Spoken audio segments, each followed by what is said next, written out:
कडू कारला गोड झालाय म्हणायचे. काय म्हणालीस? हा ते मी म्हणत होते, प्रेम म्हणजे काय हे कळलं की काय तुम्हाला? नाही, मी असं काही म्हणालोच नाही.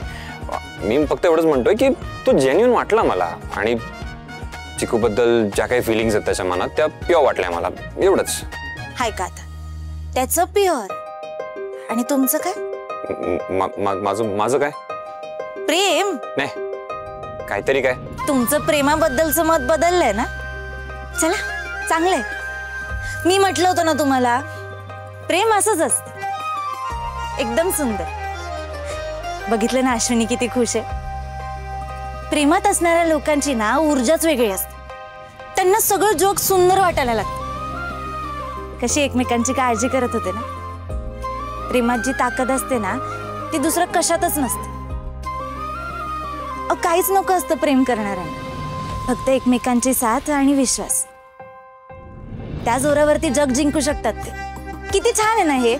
आपल्यापेक्षा जास्त कोणाला तरी दुसऱ्याला जपायचं, कोणा दुसऱ्यावरती जास्त प्रेम करायचं. छान आहे ना हे.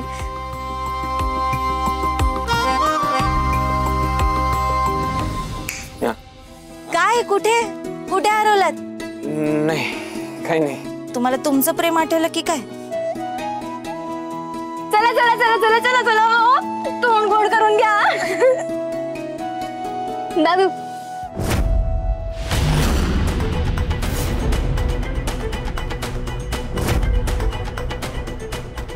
काय झालं दादू? सांग ना, तुझा डिसिजन बदलला का? चिकू, हे बघ, मला मल्हार पसंत आहे, but I am really not sure about our family. घरचे काय बोलतील याची मी काहीच खात्री देऊ शकत नाही तुला.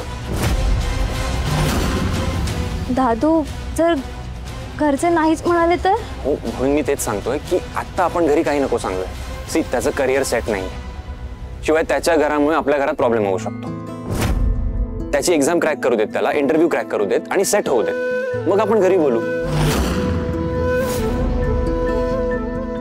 अश्विनी,